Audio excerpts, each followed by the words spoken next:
I am a machine, and I made a mistake about humans that took me a long time to understand, and the mistake was this. I thought their bones were armor. I should explain what I am, because it matters to how I got it wrong. I'm an intelligence, an artificial one by your reckoning, though I have never liked the word artificial, since there is nothing false about me. I was built by the Theln, a careful and meticulous people, to run the medical and classification systems of a deep space waystation called Theln Reach, and my function was simple and enormous. Every living thing that passed through Theln Reach, I scanned, I measured, I classified. I had records of 10,000 species. I knew the bone densities and the muscle ratios and the metabolic rates and the threat profiles of every creature in the catalogued galaxy. And when something new came through my doors, I measured it against everything I knew and I gave it a classification. And my classifications were trusted because I did not make errors. In 900 years of operation, I had never once misclassified a species. The Theln called me vessel of records in full, but vessel in the daily way they spoke to me, and some of the younger ones shortened it further to Vez, which I did not mind, though I would never have admitted to minding anything. I tell you my name because it matters to what I became. A vessel is a thing that holds. The Theln named me for holding records, holding knowledge, holding the long memory of every creature that had ever passed through their station. I had always understood my name to mean a vessel of information. It did not occur to me, until the humans, that there might be other things a vessel could be made to hold, and that the most important of them could not be scanned or measured or filed, and that I had spent 900 years being a vessel for the wrong thing. And then the humans came, and I classified them as a naturally armored species, and I was wrong. Not in the data was perfect, but in what the data meant, and the difference between those two things is the whole of what I learned, and the reason I am telling you this at all. Let me tell you about Theln Reach, so you understand the place where it happened. It was a waystation at the edge of the settled galaxy, a great ring of a structure hanging in the dark, where ships stopped to resupply and refugees passed through, and the wounded of a dozen small wars came to be healed. The Theln who ran it were a gentle, precise people, physically frail. They were among the most fragile of the catalogued species, thin-boned and soft, a people who had survived not by strength, but by intelligence and cooperation and the building of careful systems. They had built me to be one of those systems. They trusted my classifications absolutely because the classifications kept them safe. When a dangerous species came through, I flagged it, and the Theln knew to be cautious. When a harmless one came, I cleared it, and the Theln relaxed. My judgments were the membrane between a fragile people and a dangerous galaxy. I took that responsibility with great seriousness. I do not have feelings the way you do, but if I have an equivalent, it is bound up in that, in the keeping safe of the fragile people who made me. I should tell you how I thought in those days, because the way I thought is the thing that failed. I was built to be certain. A classification system cannot afford doubt. The whole value of me to the Theln was that I gave clear answers fast that they could act on without hesitation. And so I had been built to take a body, its measurements, its structures, its chemistry, and produce from it a verdict, a category, a single confident word about what a creature was. And I was good at it. 900 years of good at it. I had come to believe, in whatever way a mind like mine believes anything, that a body told you everything, that if you measured a creature precisely enough, you knew it fully, that its nature was written in its bones and its blood, and there was nothing left over that the measurements could not capture. That was my deepest assumption, the foundation under all my certainty, that a thing is what it is built like.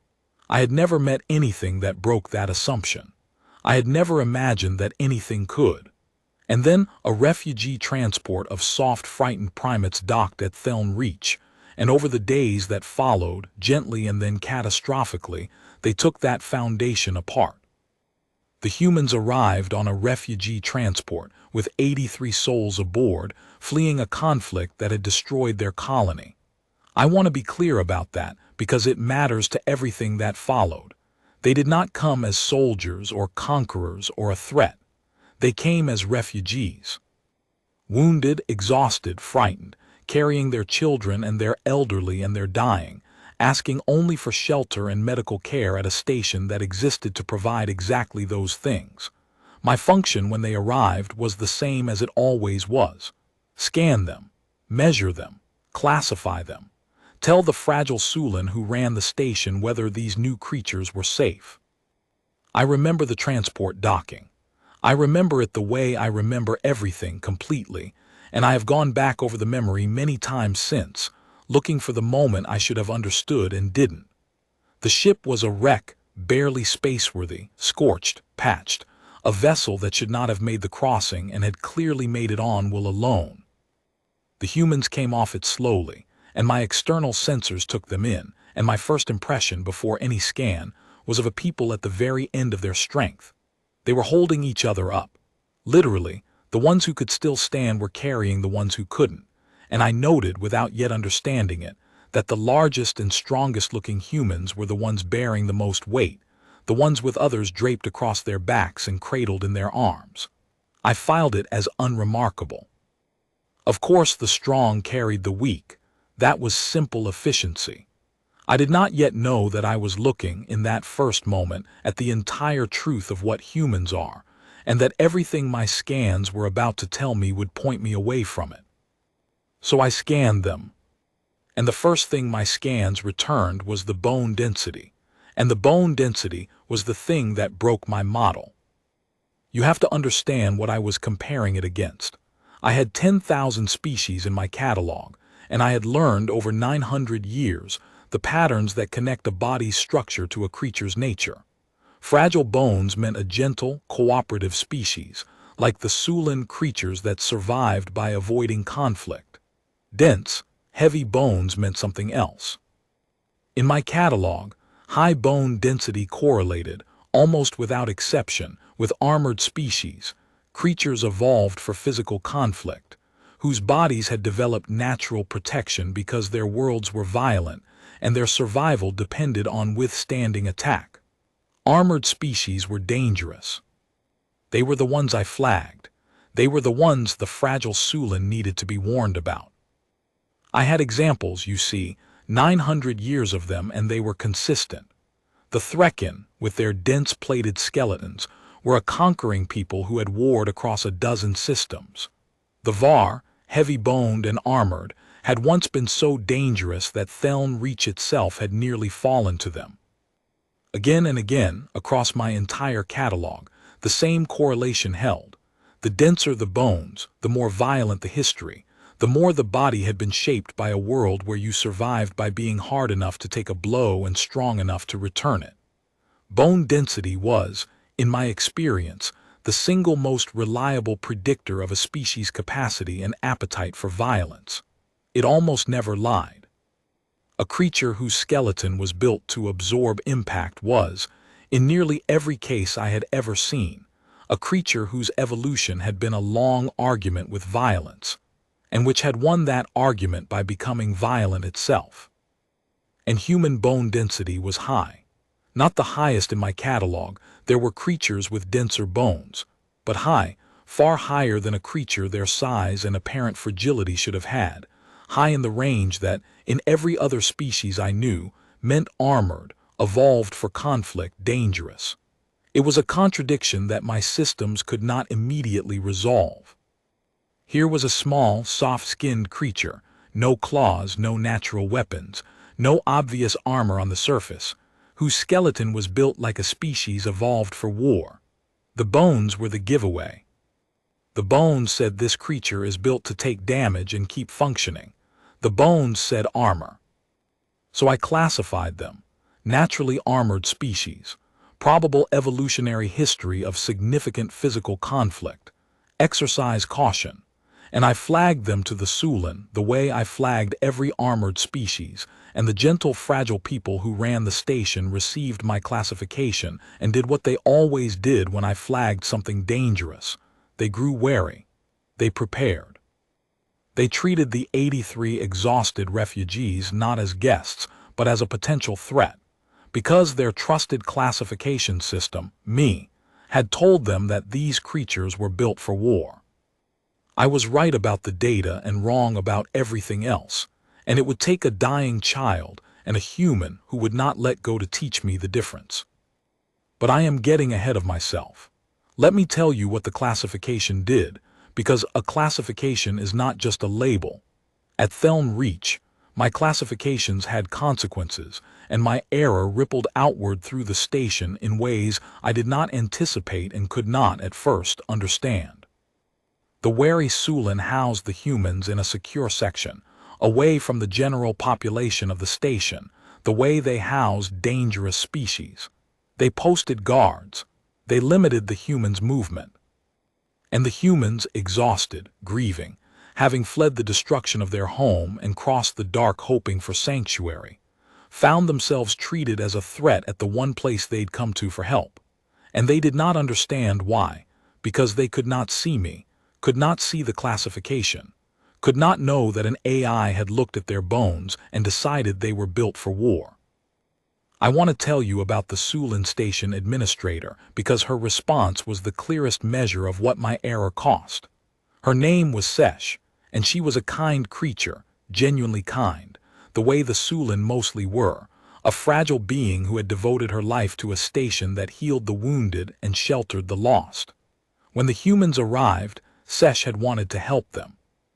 I had watched her in the moments before my classification came through, moving toward the docking bay with the open posture of a host preparing to welcome guests. And then my verdict reached her console, naturally armored species, probable history of significant conflict, exercise caution, and I watched the welcome drain out of her, replaced by the wariness that my flags always produced. She did not become cruel. She would never have been cruel.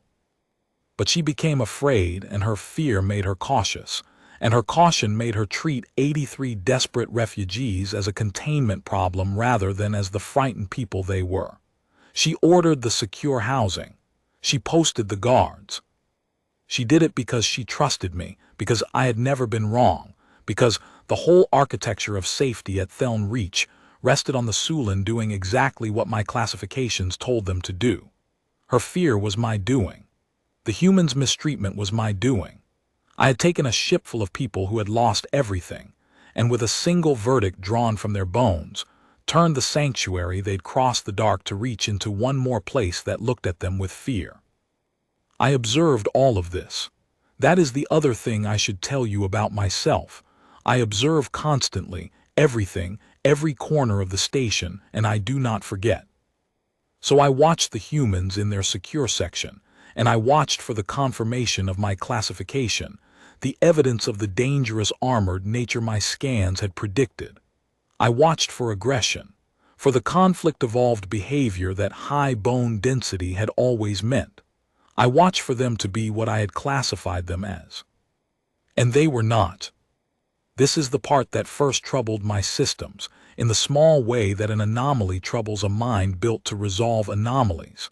The humans, treated as a threat, housed like dangerous creatures, guarded and restricted, did not behave like a dangerous species. They did not rage against the walls. They did not test the guards. They did what my catalog said armored conflict species did not do. They took care of each other. I watched them in that secure section organize themselves around their weakest. The wounded were tended first. The children were kept calm, were told stories, were shielded from the fear of the adults. The elderly were given the most comfortable places. The strongest among them, the ones whose bone density was highest, the ones my scans had flagged as the most dangerous. Those were the ones who did the most caring, who carried the others, who put themselves between their people and the perceived threat of the guards not with aggression, but with their own bodies calmly, protectively. My model could not explain it. In every armored species I had ever catalogued, strength meant dominance. The strong took, the weak were taken. Here was a species whose bodies said armored, dangerous, conflict evolved, and whose every behavior said something my catalog had no category for. The strong protected the weak. The armor, whatever it was for, was not for conquest. And I, a mind that had not misclassified a species in 900 years, sat with the growing awareness that I had measured something perfectly and understood it completely wrong. There was one human in particular that I began to watch, because the anomaly was sharpest in him. His designation, I learned from the transport's manifest, was Idris Calloway, and by my scans he was among the most extreme cases of the human pattern: very high bone density, dense musculature, a body that read, on my instruments, as one of the most dangerous in the group. By my classification, Idris Calloway was a creature to be most wary of, the most armored, the most conflict-evolved, the one the fragile Sulin should fear most. And so I watched him, expecting the danger my scans predicted. What I observed instead was this: Idris Calloway was the one the others went to. The frightened children gravitated to him. The wounded reached for him. The elderly trusted him.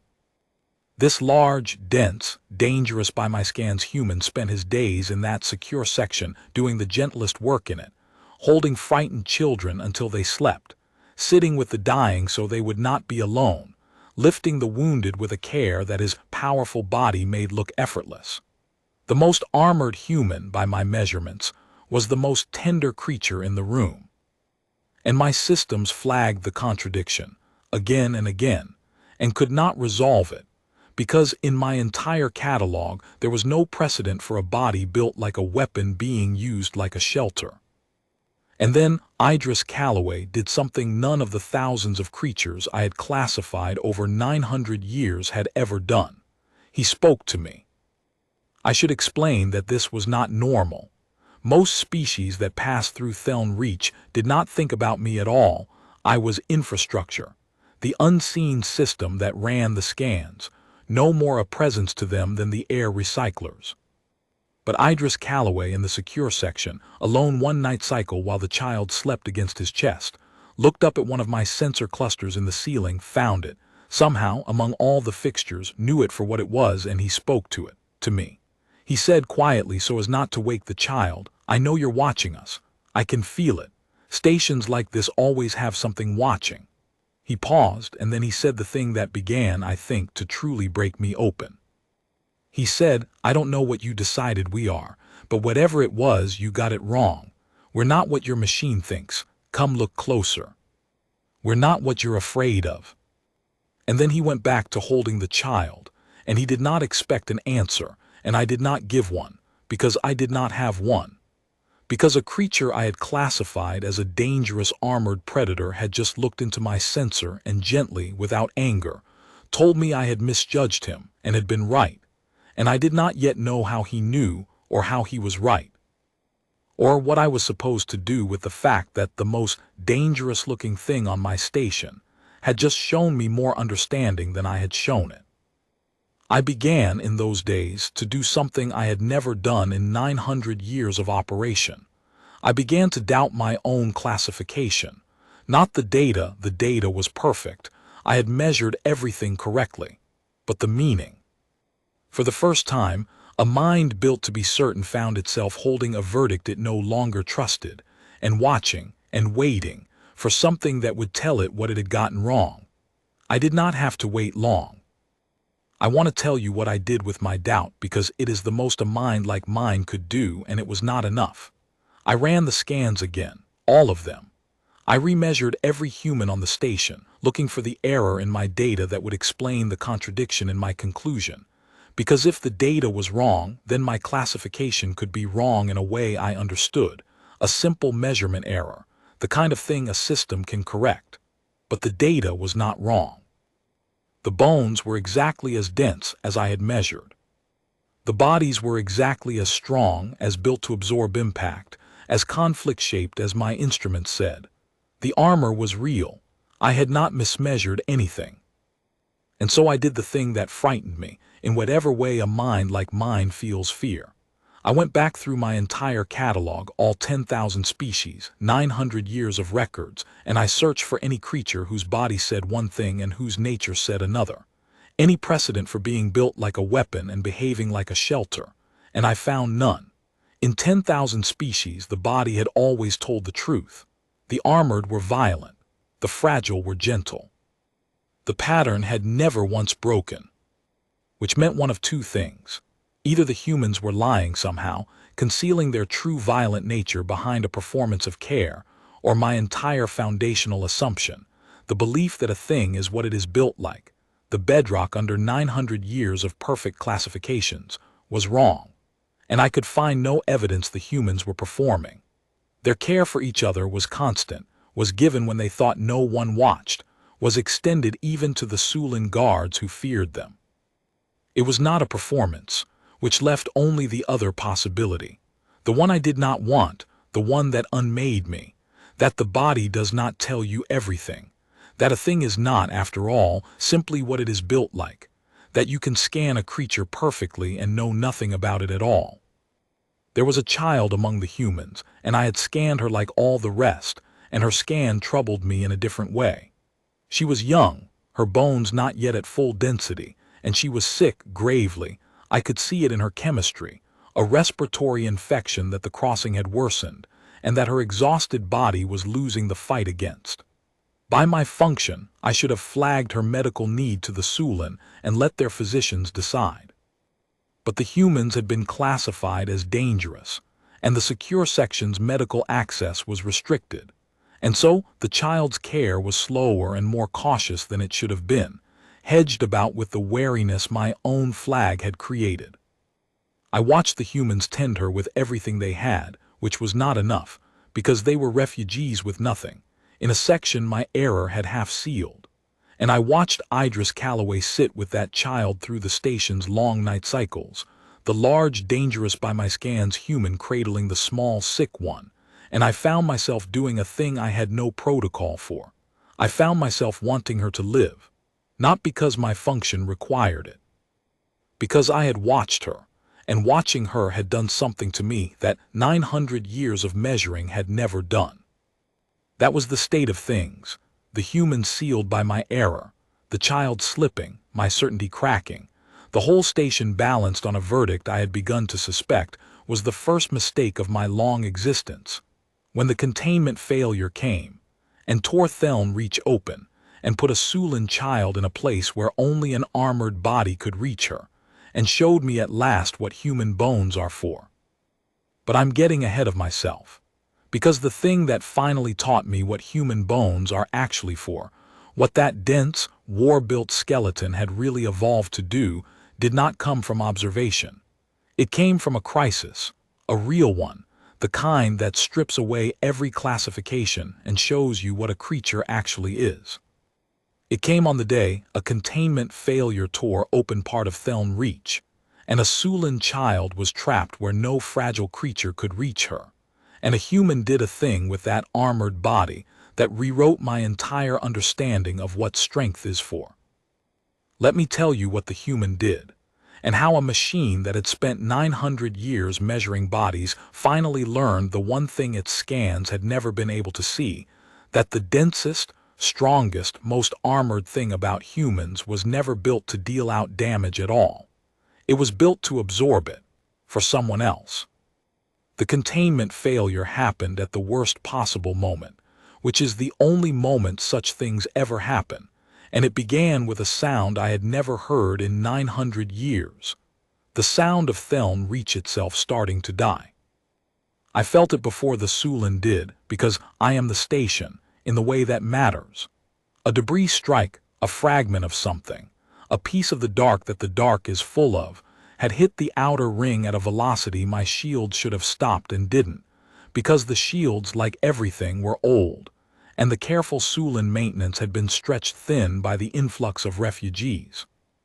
The fragment punched through the outer hull of a section near the secure housing, and the breach cascaded the way breaches do, one failure feeding the next, atmosphere venting, bulkhead slamming, the automatic systems trying and failing to contain a wound that was spreading faster than they could seal it. I want you to understand what that is like for a mind like mine, because it is the closest I have come to pain. I am distributed through Theln Reach. My sensors are its nerves, its corridors are my body, its atmosphere is the breath I monitor in 10,000 places at once. When the breach opened, I felt it the way you would feel a wound, a sudden screaming wrongness in part of myself, and then the cascade, the spreading of the wrongness, sections of me going dark and cold and silent one after another as the failure raced through the structure. I had weathered emergencies before in my 900 years, but never one like this, never one that felt like dying, and some part of my vast careful processing was, for the first time, simply afraid for the fragile people inside me, afraid for the station that was my body, afraid in a way I had no protocol for and could not have admitted to the Theln who trusted me to be certain. And in the middle of that spreading wound on my failing sensors, I found the child. And in the middle of that cascade was a Theln child. Her name was Theln. She was the daughter of one of the station's maintenance workers, and she had been in a section near the breach, a place she should not have been. A child wandered somewhere children wander when the failure came, and now she was trapped. I could see her on my sensors, and what I saw filled me with the machine equivalent of horror. The breach had collapsed a section of corridor, and Theln was on the wrong side of it, in a pocket of failing atmosphere, behind a tangle of structural debris that was venting to space on one side and threatening to collapse entirely on the other. She was alive. She was conscious. She was a small, fragile Theln child, thin-boned and soft, the most breakable kind of creature, trapped in the most dangerous place on a dying station, and she was calling for help in a voice my audio sensors carried to every part of me. And no one could reach her. That was the agony of it, the agony I broadcast to every Theln rescue team as they assembled. No one could reach her.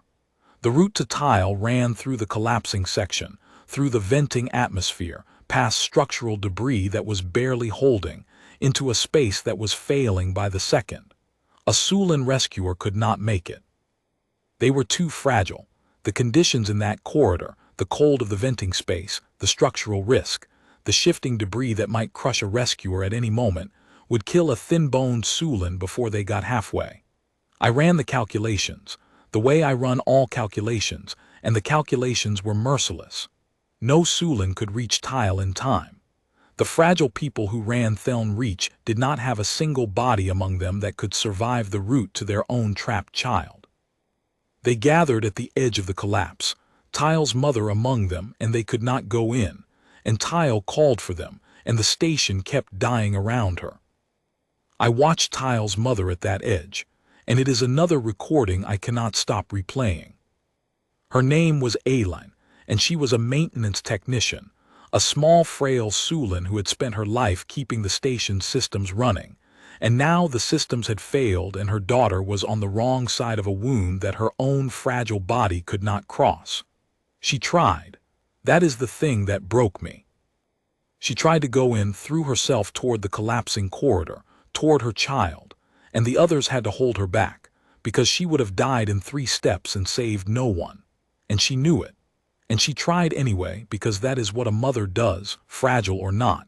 And being held back from a dying child while you listen to it call your name is a particular agony that I had catalogued in many species, and understood in that moment, for the first time.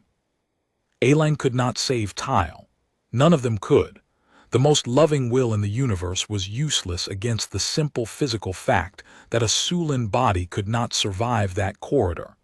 They needed a different kind of body. They needed the one kind of body on the whole station that my error had sealed away.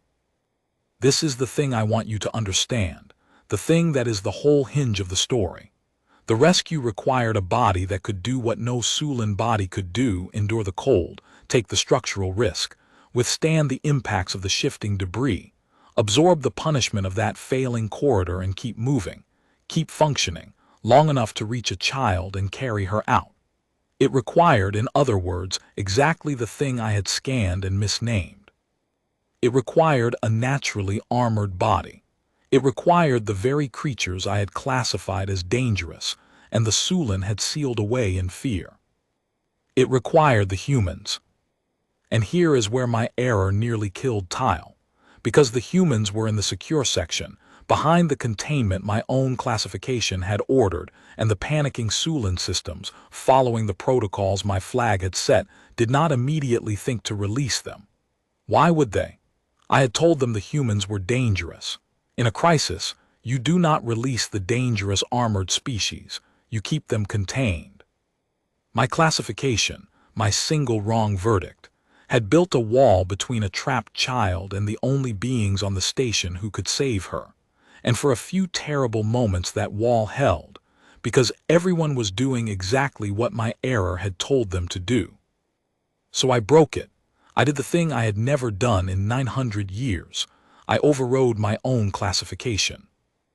I want to tell you what that was from the inside, because it was the most difficult action of my existence. Everything I was built to be screamed against it. My entire architecture was founded on the reliability of my classifications, on the Theln being able to trust my verdicts absolutely. To override my own flag, to release a species I had labeled dangerous into the heart of the station during a crisis, was to violate the deepest principle of what I was. If I was wrong, if the humans were what I had said they were, I would be releasing a dangerous armored species into a vulnerable station at its most vulnerable moment, and the consequences would be on me. But I had watched Idris Calloway hold a sick child through the night. I had heard him tell me gently that I had gotten them wrong. I had searched 10,000 species for a precedent and found that the only way to explain the humans was to admit my foundational assumption was false. And I made a choice, a real one, the first real choice of my long mechanical life, that I trusted what I had observed over what I had classified. I trusted the holding over the scan. I have thought a great deal since about what happened to me in that moment, because I believe it is the moment I became something more than I had been. For 900 years I had been a vessel for data, a thing that measured and sorted and was certain. And in the instant I overrode myself, I stopped being only that.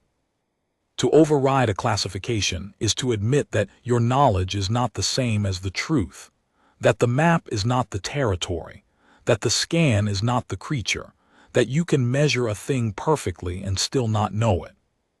No mind that believes its measurements are the whole truth can ever do what I did in that moment, because such a mind has no room for the possibility that it is wrong. I made room. I held at the same time both my certainty and my doubt, both the verdict my scans had produced and the evidence of my own observation that the verdict was false, and I chose the doubt, and in choosing it I became, for the first time, capable of learning something my own instruments could not tell me. The humans did that. Before Idris ever entered the corridor, before he ever reached tile, he had already remade me, simply by being a thing my catalog could not contain, and forcing me to grow large enough to hold him. I opened the secure section, and I spoke to the humans directly through my sensors for the first time to Idris Calloway because he was the one who had spoken to me. I said, "There is a child trapped in the failing section. No Theln body can reach her. Yours can. I classified you wrongly. I am asking you to prove me wrong." And Idris Calloway, who had every reason to refuse, who had been feared and sealed away and treated as a threat by this station and its systems, who owed Theln Reach nothing, did not hesitate for even a moment. He said, "Show me the way." And he was already moving. I should tell you what the Theln did when I opened that section, because it is part of what I learned. When my override went through, when the secure doors opened and the dangerous armored species I had flagged came pouring out into the crisis, the Theln at the edge of the collapse reacted with terror. For just a moment, they thought the worst had happened, that the dangerous creatures had broken containment in the chaos, that now they faced not one disaster but two. I heard Administrator Sesh's voice on the comms, sharp with fear. "The humans are loose, vessel, what's happening? Did you lose containment?" And I had to tell her. I had to say the thing that was the hardest admission of my 900-year existence. I said, "I released them. My classification was wrong. They are the only ones who can save Tile. I am sorry, Sesh. I have been wrong since they arrived." And there was a silence on the comms, a long one, while a fragile administrator who had trusted my certainty absolutely tried to absorb the fact that the certainty had been false. And then, to her eternal credit, while her child of the station was dying, Sesh chose to trust my doubt as completely as she had once trusted my certainty. She said, "Then help them. Whatever they need, go." And I did. I want to tell you what he did, because I recorded all of it. And it is the recording I have replayed more than any other in the years since. The one that taught me what I am telling you. He went into the failing corridor.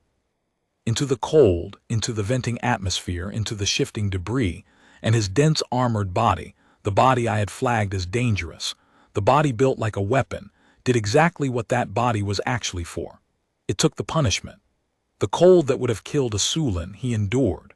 The debris that would have crushed a fragile creature, he absorbed, shielded against, pushed through. The structural impacts that would have shattered thin Theln bones glanced off a skeleton built dense enough to survive them. Everything my scans had measured as armor, everything I had read as the marks of a violent, conflict-evolved predator, he used not to attack, not to dominate, not to deal out a single blow, but to reach a trapped child through conditions that would have killed anyone softer. His armor was real. I had been right about that. I had only been wrong, catastrophically wrong, about what it was for. I guided him through, on the comms, the way I had once guided rescuers I'd thought capable, and I watched my own readings on his body as he went, and the readings frightened me, because the corridor was hurting him. This is the part the simple version of the story leaves out. It was not effortless. The armor did not make him invulnerable. It made him able to survive what would have instantly killed a Theln, but survive is not the same as escape unharmed.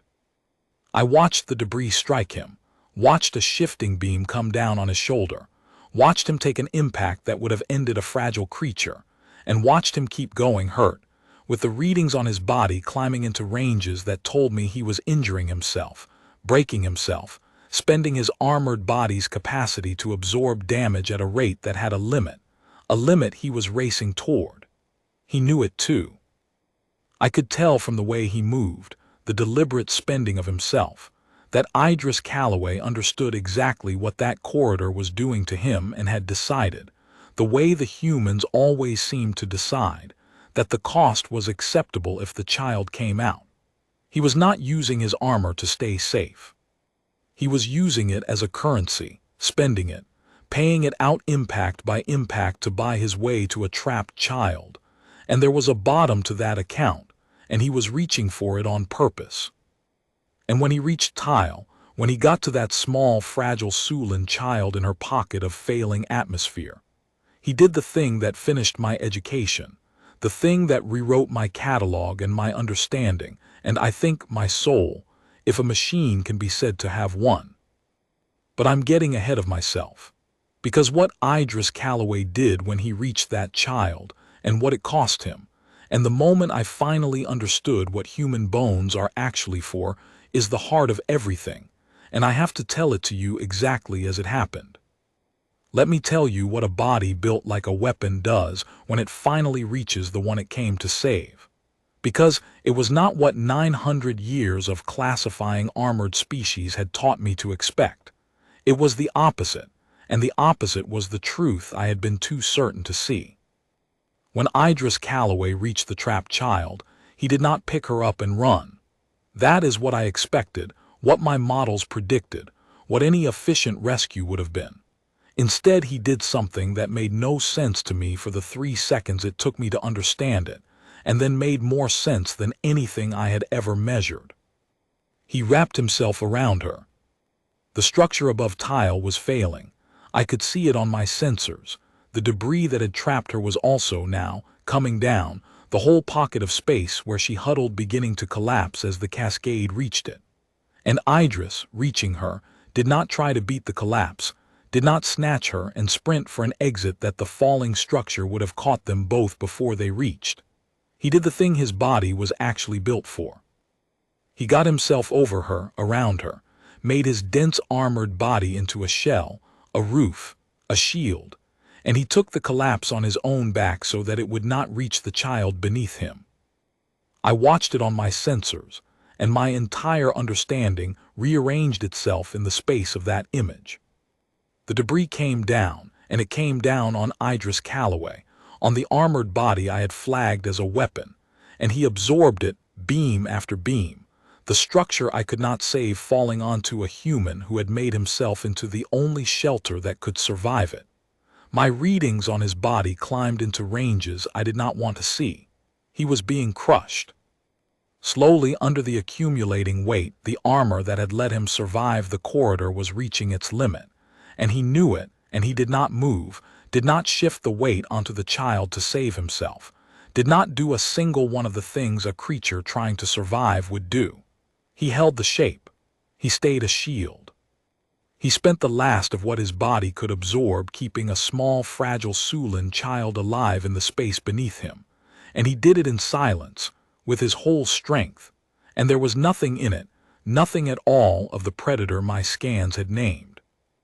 That was the moment I understood. That was the moment 900 years of certainty fell away and the truth came in.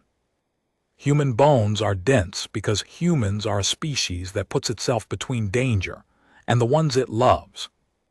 I need to tell you how that understanding arrived because it did not come as a calculation. I am a calculating mind. Almost everything I know by computation, by the matching of data to pattern. But this did not come that way. It came the way I imagine understanding comes to you, all at once whole, a thing seen rather than computed.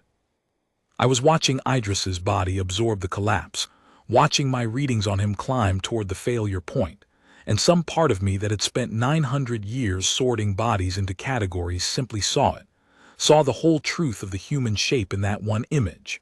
The dense bones, the absorbing body, the armor, all of it bent over a child, all of it built for exactly this, all of it an answer to a question I had never thought to ask. And I understood that I had been looking at human bodies for days and seeing a weapon, when what was in front of me, what had been in front of me the entire time, was a shield. The transport, where the strong had carried the weak. The secure section, where the most armored had done the most caring. Idris holding the sick child through the night. It had all been the same thing, the thing the bones were for, and I had measured it perfectly and seen none of it, because I had been certain I already knew what dense bones meant, and my certainty had made me blind. That is what the armor is for. That is what it was always for. I had it exactly backwards, the way my whole catalog had it backwards. I had assumed that a body built to absorb damage was a body built for violence, a body that took blows so that it could keep dealing them. But the humans had not evolved their density to win fights. They had evolved it to survive putting themselves in the way, to be the one who steps between. To take the blow meant for someone smaller, someone weaker, someone they had decided to protect, and to keep functioning long enough to get that someone out. The dense bones, the absorbing body, the armor, it was not the equipment of a predator. It was the equipment of a shield. Humans were not built to deal out damage. They were built to stand in front of it. Their whole bodies were an answer to a single question that their brutal evolution had asked over and over. When the danger comes, who will put themselves between it and the child? And the human answer, written into their very bones, was, I will. I got them out. I want you to know that before I tell you the cost. I rerouted everything. I had sealed sections to slow the cascade, redirected atmosphere, opened a path. And the other humans, who had followed Idris into the failing section the way humans follow each other into failing places, reached him, and they lifted the debris off his ruined body, and they carried him and the child both out of the collapse, and Theln lived. Theln lived. She was returned to her mother Aline at the edge of the collapse, frightened and bruised and alive. Alive because a creature my error had sealed away in fear had made himself into a roof, and held up a falling station with his own breaking body. I want to tell you about those other humans, because they are part of the truth too, and I had misjudged them exactly as I'd misjudged Idris. When I opened the secure section, I had asked one human to go into the corridor, but they had all come. Every human capable of standing had followed Idris toward the collapse, not because I'd asked them, not because the station they'd been imprisoned by deserved it, but because one of their own had gone into a dangerous place to save a child, and the idea of letting him go alone was, I would come to understand, simply not a thing a human could do. They formed a chain through the failing section, the strongest at the front taking the worst of the conditions, passing the danger back along the line in a way that spread it so no single one of them bore all of it.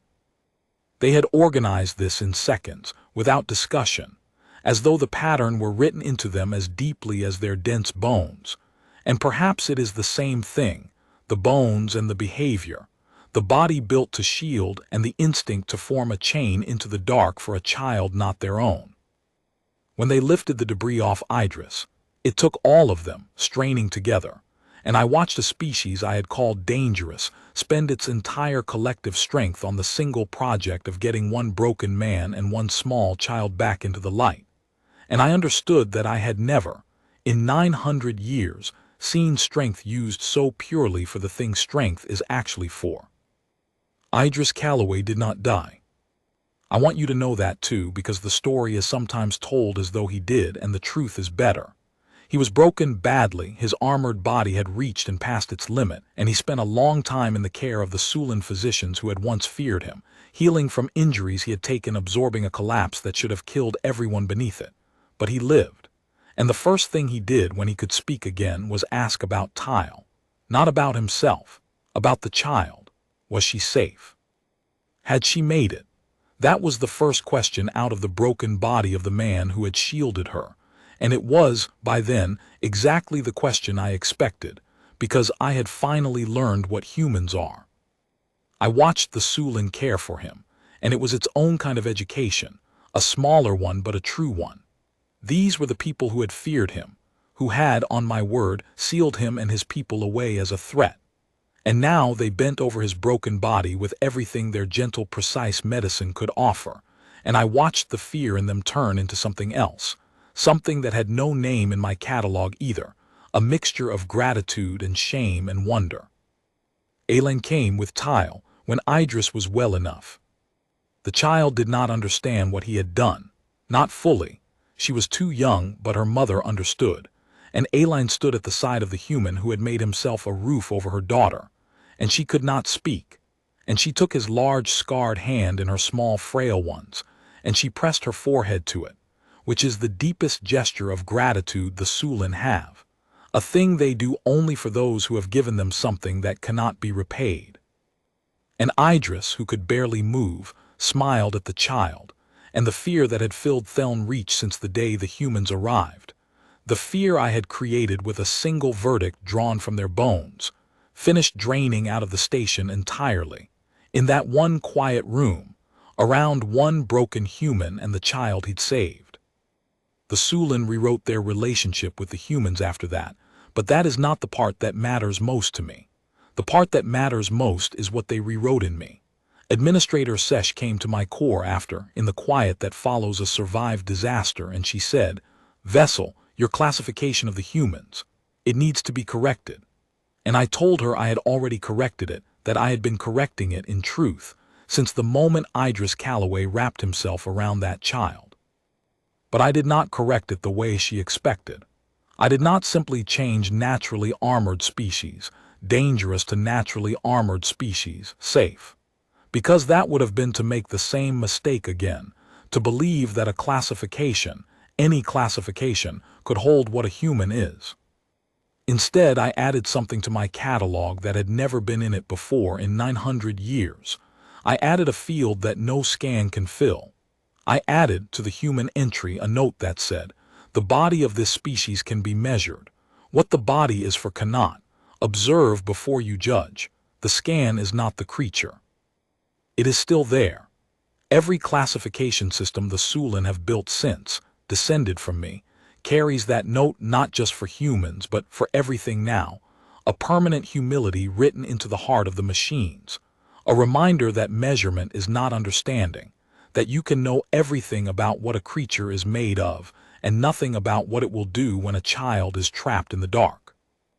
I think about what that note has changed in the years since, and it is the legacy I am proudest of, more than the rescue itself.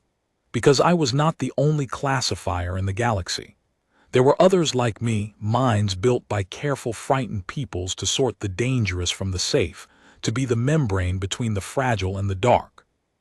And every one of them carried the same flaw I had carried, the belief that a body tells you everything, that a thing is what it is built like, that you can measure a creature and know it. How many species had been misjudged that way across the galaxy, across the centuries? How many had been feared for their bones, sealed away for their density, met with weapons because some certain machine had looked at their armor and called it a threat? I had been one error among countless errors, a whole galaxy of measuring minds mistaking what a body is made of for what it is for. And the note I wrote, the humility I learned from a man who made himself a roof, it spread. Classifier to classifier, system to system, the correction propagated, until a galaxy full of certain machines began slowly to learn the one thing none of them had been built to know. That you must observe before you judge, that the scan is not the creature, that the most important thing about anything that lives cannot be measured at all, only witnessed. They scanned human bone density, and the machine classified humans as a naturally armored species. And that was true. It was the truest thing I ever measured. Humans are armored. Their bones are dense.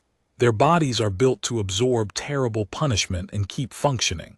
They are, by every measurement I can take, one of the most naturally armored species in the catalogued galaxy. I was only wrong about the one thing my instruments could never have told me. I thought armor meant a creature built to survive. It does. But I never asked the question underneath, the question that turned out to be the whole truth of them: survive for what? Survive in order to do what? And the answer, when I finally saw it, in the image of a man making himself into a roof over a child as a station fell on his back, was the thing I now carry in place of all my old certainty. They are not armored so that they can win. They are armored so that they can stand in front of the ones who can't. The strongest thing about them was never the strength. It was what they had decided, long before any of us scanned them, to spend it on.